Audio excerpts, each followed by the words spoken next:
এই ছেলে শোনো, আজকে ভূমিকম্প হয়েছে তাই না? কয়টার দিকে? 10:40, 11টা কাছাকাছি এরকম সময়ে রাসূল সাল্লাল্লাহু আলাইহি ওয়াসাল্লাম বলছেন, তিনটা বিপদ নেমে আসে তিনটা পাপের কারণে। তিনটা বিপদ নেমে আসে তিনটা পাপের কারণে। এখনো মিম্বাদি ফি হাযিল উম্মাহ, আমার পরে আমার উম্মতে তিনটা বিপদ নেমে আসবে তিনটা পাপের কারণে। এক, ভূমিকম্প হবে। দুই, আকার আকৃতি পরিবর্তন হবে, সন্ধে থাকবে মানুষ, সকালে হবে শুকুর বানর। তিন, সমস্যা নেমে আসবে, ব্যবসা বাণিজ্যে চলাফেরা, গাড়ি বাড়ি, সরকার নিয়ম নীতি, আহাল পরিবার, সব জায়গাতেই ঝামেলা নেমে আসবে। এক, ভূমিকম্প হবে। পাপ তিনটা এখনো বলিনি, বিপদ তিনটা বলছি। এক, ভূমিকম্প হবে। দুই, কার মতো হবে? বানর আর শুকুর, সৌর বানরের মতো হবে।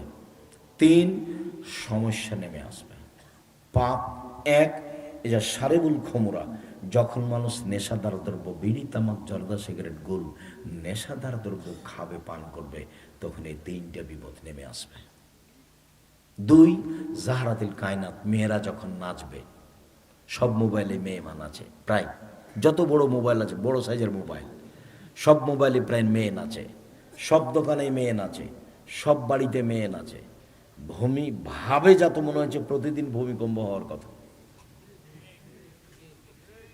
আমি এ কথা বলিনি, এ কথা মুহাম্মদ সাল্লাল্লাহু আলাইহি সাল্লাম বলেন, মেয়েরা যখন নাচবে।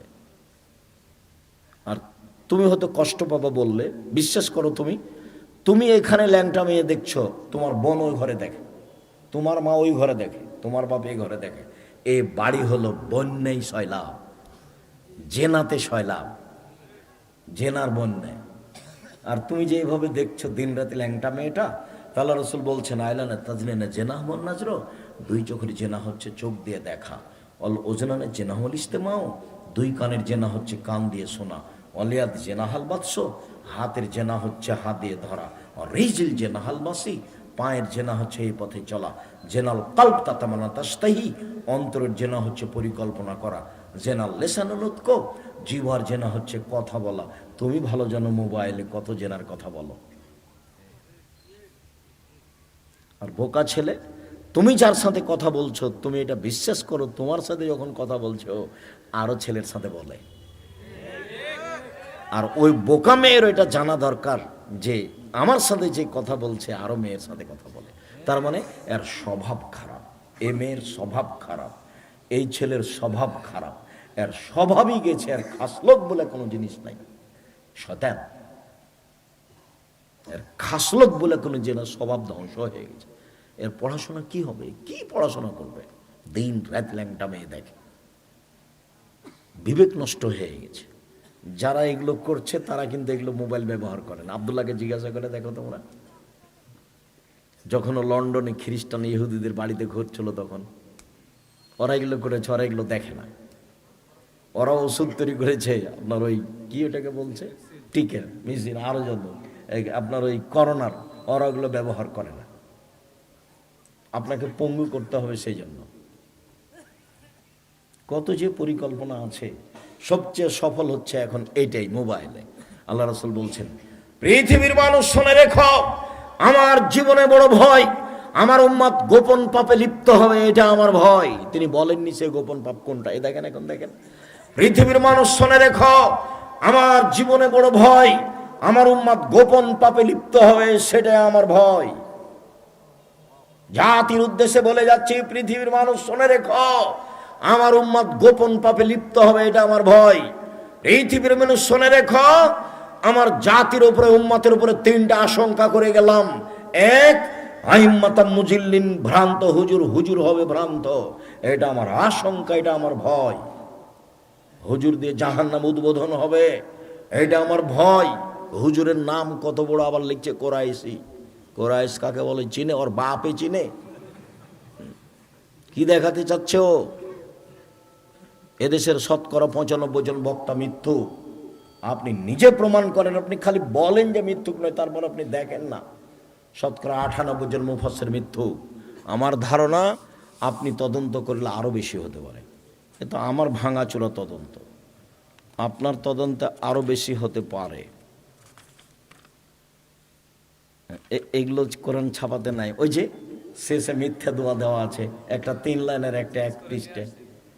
কোরআনে যদি মিথ্যা দোয়া থাকে তাহলে সব জায়গাতে আছে। বইয়ের হেডলাইন লেখা আছে মকসুদুল মুমিনিনে, অবিবাহিত ছেলে মেয়ের পড়া নিষেধ, যে দেখে সেই পড়ে, যে দেখে সেই পড়ে, যে দেখে সেই পড়ে। মানে হেডলাইনই ঠিক হয়নি। আমিও পড়ে দেখেছি কি রে এখানে কি আছে, তা আমিও পড়ে দেখছি লিখছে ভরা পেটে স্ত্রী মিলন হলে ছেলে টেরা হয়, সফরের পূর্বে স্ত্রী মিলন হলে ছেলে কানা হয়, চন্দ্রগ্রহণের সময় স্ত্রী মিলন হলে ছেলে ল্যাংড়া হয়।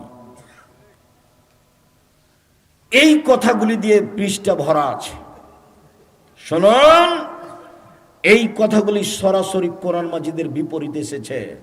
কোরআন মাজিদে আল্লাহ বলছেন নিসাউকুম হারসুলাকুম ফাতু হারসাকুম, পৃথিবীর মানুষ তোমাদের স্ত্রী তোমাদের জমি, তোমাদের স্ত্রী তোমাদের ক্ষেত, তোমরা তোমাদের জমিতে আসো তোমাদের ইচ্ছা মতো, সকালেই কি, দুপুরেই কি, ভরা পেটেই কি, সফরের পূর্বেই কি, চন্দ্রগ্রহণ লাগলেই কি আর না লাগলেই কি, তোমার স্ত্রী তোমার জমি, তোমার স্ত্রী তোমার ক্ষেত, তুমি তোমার জমিতে আসো তোমার ইচ্ছা মতো। এই কথা কে বলেন? আল্লাহ বলেন। আর লেখক বলছেন যে ভরা পেটে স্ত্রী মিলন হলে ছেলে টেরা হবে। জাতি আপনাকে মুখে ফাঁকি দিচ্ছে, কলমে ফাঁকি দিচ্ছে, মিডিয়ায় ফাঁকি দিচ্ছে। সম্মানিত দিনী ভাই বোন, বলছিলাম 1 আল্লাহর নিকটে হওয়া যাবে, 2 পাপ মিটে যাবে, 3 পাপ থেকে দূরে সরে যাবে। বলছিলাম 3টি পাপের কারণে 3টে বিপদ নেমে আসে। 1 নাম্বার পাপ, মানুষ যদি নেশাদার দ্রব্য পান করবে। 2 মেয়েরা যখন নাচবে। 3 এই যে জারাবুল মাজেব, যখন বাদ্যযন্ত্র প্রকাশ পাবে। সব দোকানেই বাজনা বাজে, প্রায় সব মোবাইলে বাজনা বাজে, প্রায় সব দোকানেই বাজনা বাজে। এইভাবে বাজনা বাজলে গান বাজনা চিরদিনের জন্য হারাম, গান বাজনা চিরদিনের জন্য হারাম। আব্দুল্লাহ ইবনে উমর বলছেন আল্লাহ নবী বাজনা শব্দ শুনলেন, 2 কানের ভিতরে আঙ্গুল ঢুকিয়ে দিলেন, ফানান ইত্তারিকে রাস্তা থেকে দূরে সরে গেলেন। গিয়ে বলছেন আব্দুল্লাহ ইবনে উমর, এখন কি তুমি বাদ্যযন্ত্র কিছু শুনতে পাচ্ছ? জি না, আমি শুনতে পাচ্ছি না। তখন তিনি আঙ্গুল তার কান থেকে বের করলেন।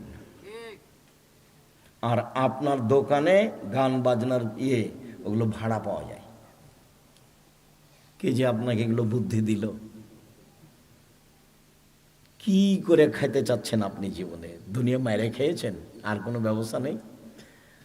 একটা লোকের কথা বলি, আচ্ছা নাম ধরে বলি, তাতে কি আছে? ধরেন যেন বসুন্ধরা, ওরা কোনো জমি কিনেছে 1 লক্ষ টাকা শতক, যে জমি হলো 1 কোটি টাকা শতক।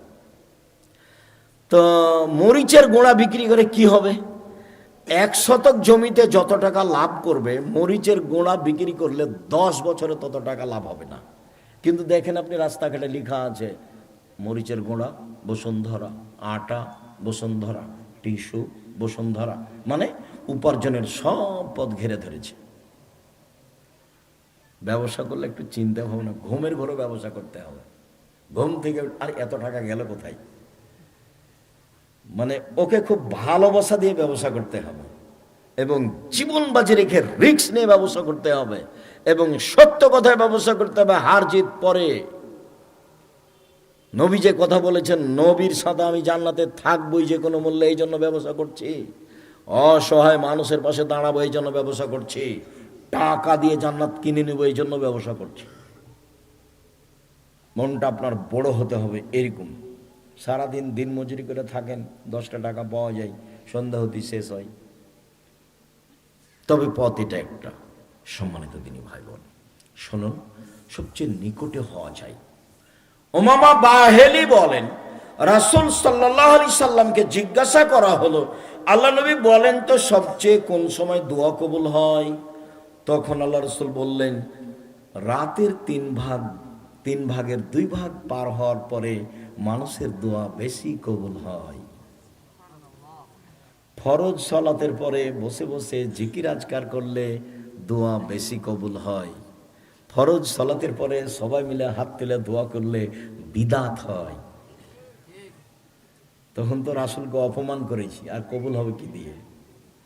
গাড়ির পিছন দিকে জুতা বেঁধে দেওয়া আছে, জুতা ঝুলছে, তার মানে যেন গাড়ি অ্যাক্সিডেন্ট না হয়। ড্রাইভার বলেছে কন্ট্রাক্টরকে যে তুমি কবর পেলে 10টা টাকা দিয়ে দিও। তার ধারণা যে 10টা টাকা মাজারে দিলে গাড়ি অ্যাক্সিডেন্ট হবে না। শিরক হলো মানুষের ধারণায় নেকির কাজ, বিদাত হলো মানুষের ধারণায় নেকির কাজ। শিরক করলে আল্লাহকে অপমান করা হয়, আর বিদাত করলে রাসূলকে অপমান করা হয়। শিরক করলে আল্লাহকে অপমান করা হয়, আল্লাহকে খাটো করা হয়। আমাদের চাঁপাইনবাবগঞ্জে আমাদের মা চাচিরা বলে, ছি ছি ছি, জামা কলা খায় না বেটা, জামা কলা খায় না।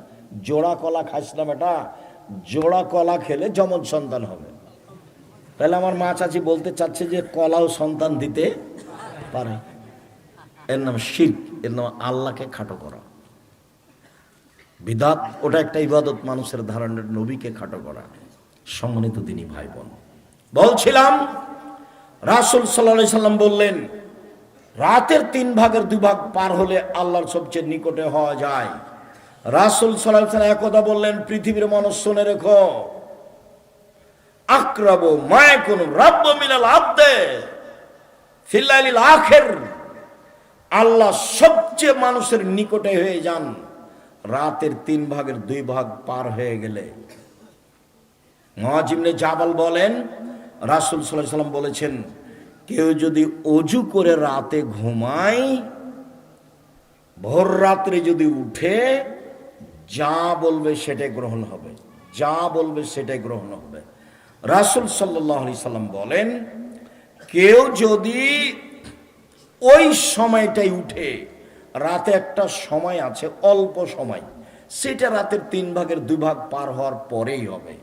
অল্প সময়ে যে যা চাইবে তাকে তাই দেওয়া হবে, যে যা চাইবে তাকে তাই দেওয়া হবে। মুআয ইবনে জাবাল এই কথা বলেন, জাবির রাদিয়াল্লাহু তাআলা আনহু এই কথা বলেন। সব সময়গুলি রাতের 3 ভাগের 2 ভাগ পার হওয়ার পরে। এবার চলেন, আমরা অবশ্য কাছাকাছি সময়ে চলে আসছি। খুব ধীর স্থির থাকবেন, অতীব গুরুত্বপূর্ণ কথা। কথা যত শেষ হতে যাচ্ছে তত কথা বেশি গুরুত্বপূর্ণ হবে। ইবনে আব্বাস রাদিয়াল্লাহু তাআলা আনহু বলেন যে আমি আমার খালার বাড়িতে মাইমুনার বাসায় ছিলাম একদিন। আমার খালা মাইমুনা রাদিয়াল্লাহু তাআলা আনহা রাসূলের স্ত্রী। তাকদীর বশত দেখি সেদিন আল্লাহর নবী আমার খালার কাছে। আমি একদিন আমার খালার বাড়িতে ছিলাম, আমি কম বয়সের ছেলে, আমি বিছানায় আড়াআড়ি শুয়ে গেছি।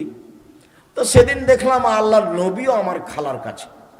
ফাতাহাদ্দাসা সাহাতান, দেখলাম তিনি আমার খালার সাথে কিছু কথা বললেন, পরিবারের সাথে তিনি কথা বললেন। সুমা রাকাতা, তারপর তিনি ঘুমিয়ে গেলেন। আমার বয়স কম হলে কি হবে, আমার বুদ্ধির অভাব নেই, আমি পরীক্ষা করছি তিনি কি করেন, সারা রাত কি করেন আমি তা দেখব। আমার ছোট হওয়ার কারণে আমার বিছানা ভিন্ন করেনি। যেই বিছানায় আমার খালা, যেই বিছানা আল্লাহর নবী, সেই বিছানায় আমি খালি দেখছি কি হয়। রাতের 3 ভাগের 2 ভাগ যখন পার হয়ে গেল, তিনি উঠে বসলেন, অনাজারা ইলাস সামায়ে, আকাশের দিকে লক্ষ্য করলেন, লক্ষ্য করে বললেন, ইন্না ফি খালকিস সামাওয়াতি ওয়াল আরদ ইখতিলাফিল লাইলি ওয়ান নাহার লায়াতিন লিউলিল আলবাব আল্লাযীনা ইয়াযকুরুনাল্লাহা কিয়ামান ওয়া কুউদান ওয়া আলা। আসমান জমিনের সৃষ্টিতে তার নিদর্শন রয়েছে। যারা বসে ইবাদত করে, যারা দাঁড়িয়ে ইবাদত করে, যারা শুয়ে ইবাদত করে, তাদের জন্য আসমান জমিনের সৃষ্টিতে নিদর্শন রয়েছে। তারপর বলছেন, রব্বানা মা খালাকতা হাযা বাতিলান সুবহানাকা ফাকিনা আযাবান নার, হে আল্লাহ, এইগুলো তুমি অনর্থক সৃষ্টি করনি, তুমি আমাদেরকে জাহান্নাম থেকে বাঁচাও। রব্বানা ইন্নাকা মান তুদখিলিন নারা ফাকাদ আখযাইতা ওয়া মালিয যালিমিন মিন আনসার, তুমি যাকে জাহান্নামে দিলে তাকে অপমান করলে, তাকে রক্ষা করার কেউ নেই। রব্বানা ইন্নানা সামি'না মুনাদিয়ান ইউনাদি লিল ঈমান, হে আমার প্রতিপালক আমরা শুনলাম তুমি বললে ঈমান আনো। হে আমাদের প্রতিপালক আমরা শুনলাম তুমি বললে আমাকে মেনে নাও। ফাআমান্না মেনে নিলাম, ফাআমান্না মেনে নিলাম। রব্বানা ফাগফির লানা যুনুবানা ওয়া কাফফির আন্না সাইয়্যাতিনা ওয়া তাওয়াফানা মা'আল আবরার। হে আমাদের প্রতিপালক যেহেতু মেনে নিয়েছি অতএব এক আমাদের ক্ষমা করে দাও, দুই আমাদের পাপ মিটিয়ে দাও, তিন ভালো মানুষের সাথে মরণ দাও। রব্বানা ওয়া আতিনা মা ওয়া'আদতানা আলা রাসূলিকা ওয়া লা তুখজিনা ইয়াওমাল কিয়ামাহ ইন্নাকা লা তুখলিফুল মিয়াদ। হে আমাদের প্রতিপালক নবী রাসূল দিয়ে যা দেওয়ার ওয়াদা করেছো তা দিয়ে দাও। নবী রাসূল দিয়ে আমাদেরকে যা দিব বলে ওয়াদা করেছে সেটা দিয়ে দাও। নবী রাসূলের মাধ্যমে আমাদেরকে যা দিতে চেয়েছেন তা দিয়ে দাও। ইন্নাকা লা তুখলিফুল মিয়াদ, তুমি তো ওয়াদা খেলাপ করো না, তুমি তো ওয়াদা খেলাপ করো না। খুব চাপ দিয়ে আল্লাহকে বলতে হবে, সকাল হতে হতে আমার জমির ব্যবস্থা করে দিতে হবে। কিভাবে বলবেন শেষে আর একটু বলছি, স্বাভাবিকভাবে বলতে হবে না। দেখছেন না কেমন চাপ দিয়ে বলছেন? হ্যাঁ মানতে বললেন তো মেনে নিলাম, যখন মেনে নিয়েছি ক্ষমা করে দেন, ভালো মানুষের সাথে মরণ দেন, পাপ মিটিয়ে দেন, আর নবী রাসূল দিয়ে যা দিতে চেয়েছেন তা দিয়ে দেন। আপনি তো ওয়াদা খেলাপ করেন না, দিতে চেয়েছেন দিয়ে দেন, আপনি তো ওয়াদা খেলাপ করেন না। দেখছেন বলার ঢং কেমন? আল্লাহ বলে দিচ্ছেন এগুলি, এগুলো কোরআন মাজিদের আয়াত। তো ঘুম থেকে উঠে একটু বলতে শিখতে হবে। মুখখান কেন বন্ধ? কেন রাত দুটায় ঘুমাবেন? মোবাইল কেন চলে বাড়িতে? বাপ নাই আপনার? এই ছেলে তোমার বাপ নেই? তোমার দাড়ি কেন ছোট? তোমার নখ কেন বড়?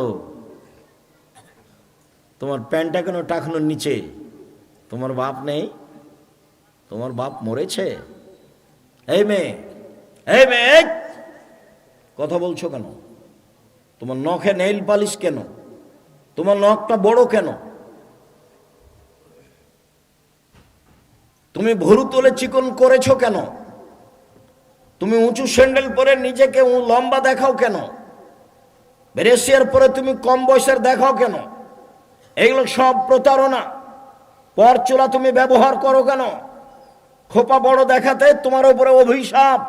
গায়ে উল্কি করেছো কেন? তোমার উপরে অভিশাপ। আল্লাহর নবী বলছেন তোমার উপরে অভিশাপ। সম্মানিত দিনী ভাই বোন, এই মেয়ে তোমার মা নেই, তোমার মা দেখতে পায় না?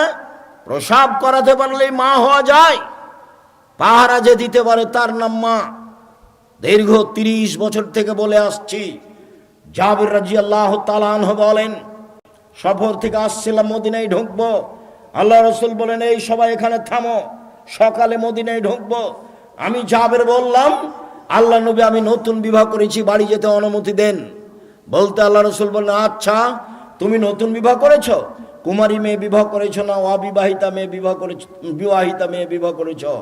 আমি বললাম আমি বিবাহিতা মেয়ে বিবাহ করেছি।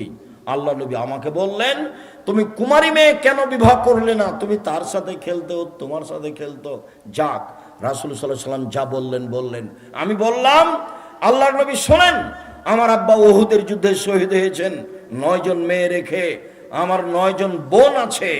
আকরাহুনা তাযাওয়াজা মিসলাহুন্না, তাদের মতো কম বয়সের মেয়ে আমি বিবাহ করতে চাইনি 4টা কারণে।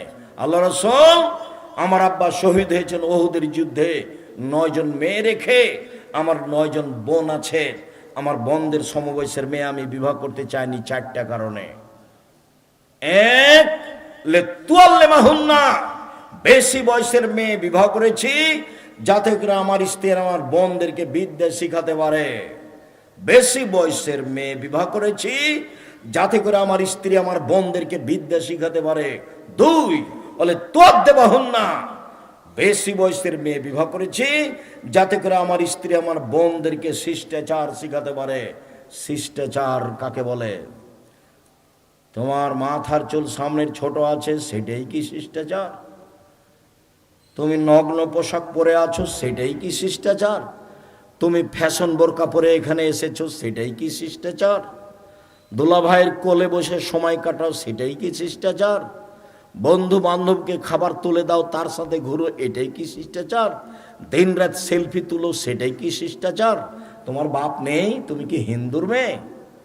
তোমার বাপ নেই? কি মনে করো তুমি? তোমার বাপকে তুমি চাচা বলে ডাকিও, আর তোমার মাকে তুমি খালা বলে ডাকিও। তোমার বাপ দায়িত্ব পালন করেনি, অযোগ্য বাপ, যার কারণে তোমার এই অবস্থা। অযোগ্য মা, মা তোমার বুদ্ধিমতী নয়, যার কারণে তোমার দুর্দশা নেমে এসেছে। তুমি দিন রাত বন্ধুর সাথে ঘুরো, রাত দিন ছবি তুলো, ভ্যানিটি ব্যাগ নিয়ে তুমি ঘুরো, আর তুমি সেলফি দেখাও, সেলফি উঠাতে হবে। তোমার শরম হয় না? তোমার হায়া হয় না?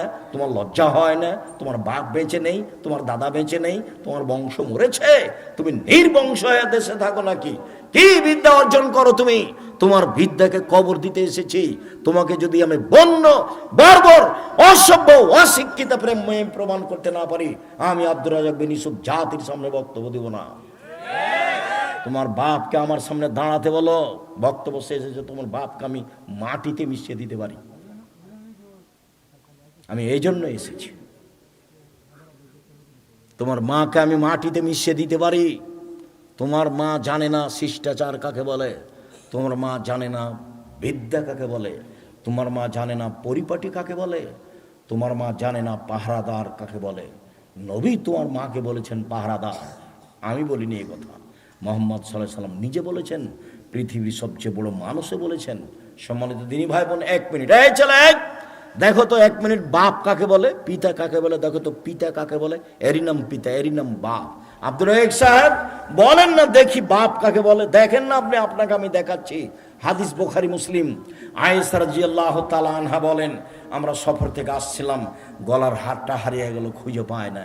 আমার বড় বোনের হার বড় রিক্সের মধ্যে আছে, আসমার হার আমি নিয়ে এসেছিলাম, খুঁজে পায় না। সলাতের টাইম হয়ে গেছে, পানি নেই, অজুও করতে পারি না, জনগণ বিপদে পড়েছে। আবু বকর সিদ্দিকের কাছে জনগণ গেল, গিয়ে বলল, আপনি জানেন আপনার মেয়ে কি ঘটিয়েছে? কি ঘটিয়েছে? আরে আপনার মেয়ে তো হার হারিয়েছে, খুঁজে পাওয়া যাচ্ছে না, যেতেও পারছি না, পানিও নেই, অজুও করতে পারছি না, সলাত আদায় করতে পারছি। তাই নাকি? আয়েশা বলছেন, আবু বকর সিদ্দিক আমার পাশে আসলেন, ফালাকা জানি লাকসাতান শাদীদা, আমার কোমরের উপরে খুব জোরে কিল মারলেন। ওই সময় আমার স্বামী আমার উরু রানের উপরে মাথা দিয়ে ঘুমাচ্ছিলেন। যদি আমার স্বামী আমার উরু রানের উপরে মাথা দিয়ে না ঘুমাতেন, তাহলে আমি এত জোরে মারলেন তিনি, মায়ের কারণে আমি দূরে সরে যেতাম, এত জোরে মারলেন। এই ছেলে, আমাদের দেশের গতি যা, বাপে গিয়ে যদি দেখে যে জামাই মেয়ের উরু রানের উপরে মাথা দিয়ে ঘুমাচ্ছে, তাহলে আমাদের দেশের গতি কি? কিছু বলা তো দূরের কথা, উল্টা ঘুরে যাবে, লজ্জায় ফিরে যাবে। দেখো না তুমি, হাদিস তো বুখারী মুসলিম।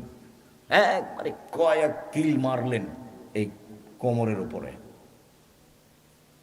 সবচেয়ে বড় মানুষে মারলেন আবু বকর সিদ্দিক রাদিয়াল্লাহু তাআলা। আদম থেকে নিয়ে কিয়ামত পর্যন্ত যত নবী রাসূল ব্যতীত যত মানুষ এসেছে সবার চেয়ে দামি, নবী রাসূল ব্যতীত সবার চেয়ে দামি। আর যাকে মারলেন তিনি হলেন আয়েশা, পৃথিবীতে সবচেয়ে দামি মহিলা। হাওয়া থেকে নিয়ে কিয়ামত পর্যন্ত যত মহিলা এসেছে, যত মহিলা আসবে, যত মহিলা আছে, সবার চেয়ে দামি। যাকে মেরে দিলেন আর যার সামনে মারলেন তিনি হলেন মুহাম্মদ সাল্লাল্লাহু আলাইহি সাল্লাম, নবী রাসূল নির্বিশেষে সবার চেয়ে দামি। সবচেয়ে বড় মানুষে মারলেন, সবচেয়ে বড় মহিলাকে মারলেন, সবচেয়ে বড় মানুষের সামনে মারলেন। বিবাহদারী মেয়েকে মারলেন, বিবাহদারী বুঝেন আপনারা? বিবাহদারী মেয়েকে মারলেন, পূর্ণ যুবতী মেয়েকে মারলেন, হাত দিয়ে মারলেন, খোলা মাঠে মারলেন, 1400 মানুষের সামনে মারলেন। সবচেয়ে বড় মানুষে মারলেন, সবচেয়ে বড় মহিলাকে মারলেন, সবচেয়ে বড় মানুষের সামনে মারলেন। বিবাহদারী মেয়েকে মারলেন, পূর্ণ যুবতী মেয়েকে মারলেন, জামাইয়ের সামনে মারলেন, দিন দুপুরে মারলেন, খোলা মাঠে মারলেন, প্রায় 1400 মানুষের সামনে মারলেন। এত বড় বাপে এত বড় বেটিকে এত বড় মানুষের সামনে মেরে দিলেন। ভুল কি কোথায় হার হারিয়ে গেছে খেয়াল করতে পারেনি সেই জন্য। আর আপনার মেয়েটা নখে নেইল পালিশ দিয়ে বাজারে বাজারে ঘুরে আর সেলফি তুলে বেড়ায়, আপনি তাকে ধমক দিতে পারেন না। আপনি আবার বাপ, আপনার মতো বাপ বেঁচে থাকার চেয়ে মরে যাওয়া ভালো। আপনার মতো বাপ আমি চাইনি। আলহামদুলিল্লাহ জামিয়া সালাফিয়া আছে আপনার ছেলে মেয়েকে লালন পালন করার জন্য। কালকে যদি 500 ছেলে মেয়ে যায় জামিয়া সালাফিয়ায়, সমস্যা হবে না লালন পালন করার, যারা এতিম ইনশাল্লাহ। সে ব্যবস্থা আল্লাহ করে রেখেছে, তার নাম জামিয়া সালাফিয়া। এদেশের শিরক মুক্ত প্রতিষ্ঠান জামিয়া সালাফিয়া, বিদআত মুক্ত প্রতিষ্ঠান জামিয়া সালাফিয়া, হিংসা মুক্ত প্রতিষ্ঠান জামিয়া সালাফিয়া, দল মুক্ত প্রতিষ্ঠান জামিয়া সালাফিয়া, সংগঠন মুক্ত প্রতিষ্ঠান জামিয়া সালাফিয়া, দেশের সর্ববৃহৎ প্রতিষ্ঠান জামিয়া সালাফিয়া। আয়তনে, শিক্ষক সংখ্যায়, ছাত্র সংখ্যায়, পরিস্থিতিতে সার্বিক দিক দিয়ে সর্বোচ্চ স্থানে আছে জামিয়া সালাফিয়া। আপনি বেঁচে না থাকলে আপনার ছেলে মেয়েকে যে কোনো মূল্যে ভালো থেকে ভালো শিক্ষা দিব ইনশাল্লাহ, প্রস্তুত হয়ে আছে, মনে কিছু নেবেন না। তবে আপনার বেঁচে থাকাই চাই। বেঁচে থাকতে চান এভাবে পুরুষ হয়ে, চোখ যেভাবে ঘুরে বউ সেভাবে চাঁদ থাকে, তার নাম স্বামী। চোখ যেভাবে ঘুরে বউ সেভাবে চলে, তার নাম স্বামী। কথার 19 বিষয় না, তার নাম বাপ। এভাবে কেন কাপড় এভাবে পরে আছে কেন, পিঠের চামড়া তুলে দেব, তার নাম বাপ। এটা এখানে মেরে দিলেন। আপনার মেয়ে কি তার কাছে? সারা পৃথিবীর মহিলার সবার চেয়ে দামি, তার নাম আয়েশা রাদিয়াল্লাহু তাআলা। আপনার মেয়ে কি এমন দাম রাখে, কয় পয়সা পড়েছে, ওর সাথে সেলফি তুলে বেড়ায়, ওর কাছে কে বলেছে বুদ্ধি আছে? এই ছেলে তুমি কি মনে করো তার কাছে কি বিদ্যা আছে বলো তো? কি বিদ্যা আছে? একবার দুলা ভাইয়ের সাথে তোলে, একবার বন্ধুর সাথে সেলফি তোলে, একবার তোমার সাথে তোলে, একবার তোমার বাপের সাথে তোলে, একবার তোমার মায়ের সাথে তোলে। সবাই যে পশু প্রাণী গরু ছাগল মনে হচ্ছে। বুঝেও বুঝে না ওরা, অন্তর আছে বুঝে না, দেখেও দেখে না ওরা, চক্ষু আছে দেখে না, শোনেও শোনে না ওরা। উলাইকা কালা আনাম, তারা পশু প্রাণীর মতো, তারা গরু ছাগলের মতো, তারা কুকুর শ্লীলের মতো। সম্মানিত দিনী ভাই বোন, উঠে আরো কিছু বলতে পারেন।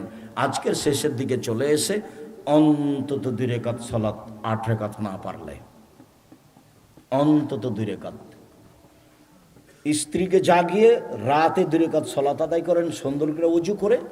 যারা আল্লাহকে ডাকে ওদের একটা তালিকা আছে, আপনাদের স্বামী স্ত্রীর নামটা সে তালিকায় লিখে দেওয়া হবে। কুতুবা মিনাত যাকিরিন ওয়াদ যাকিরাত। ভুল করিয়েন না, যে কোনো মিলে রাত 10টায় শুয়ে যেতে হবে, বাড়িতে কারফিউ জারি থাকবে, প্রেসিডেন্ট আইয়ুবের মাশাআল্লাহ জারি থাকবে, 10টার মধ্যে ঘুমাতে হবে যে কোনো মূল্যে। পড়াশোনা যারা করছে, টিভি বন্ধ আজ থেকে, বাড়িতে কারফিউ জারি আছে, 10টায় ঘুমিয়ে যেতে হবে। ছেলে মেয়ে বাইরে আড্ডা পিটে আসবে, চামড়া তুলে দেবো একবারে। কি মনে করো তুমি? দোকানে বসেছিলে কেন? চিল্লাচিল্লি করো কেন? কিসের নির্বাচন দেখাও তুমি? কিসের নির্বাচন দেখাও তুমি? তুমি তো দেখলে জুলুমের ফল কি 45 মিনিট। জুলুমের ফল 45 মিনিট, ফেরাউনের কয়েক মিনিট, আর আদ সামুদ মিনিটই পায়নি, হঠাৎ শেষ। আদ সামুদ ওরা মিনিটই পায়নি। যার যত জুলুম বেশি তার ধ্বংসের সময় তত কম। আদ সামুদ মিনিট পায়নি, দেখতেই নাই।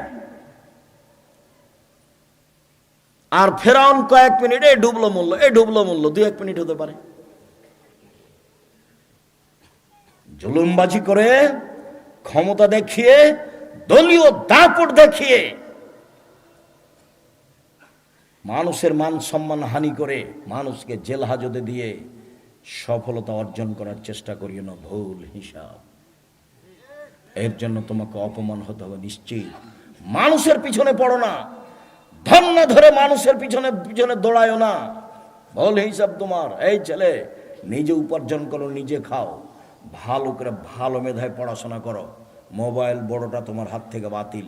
জামিয়া সালাফিয়া চলে কি ওটা মোবাইল গো, যেটা টিপলে বাটন মোবাইল, জামিয়া সালাফিয়া চলে। 40 লাখ টাকা বেতন লাগে, তবুও রিং হলে খালি আমি অন করতে পারি।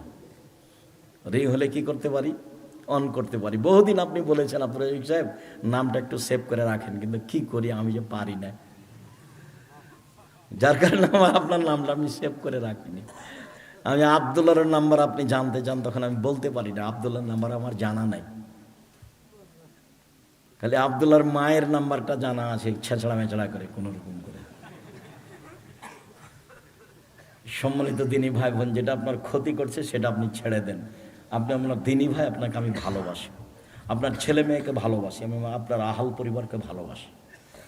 এসব প্রতিষ্ঠান জনগণের পয়সাই চলে, এসব প্রতিষ্ঠানকে মূল্যায়ন করবেন, কেউ খালি যাবেন না।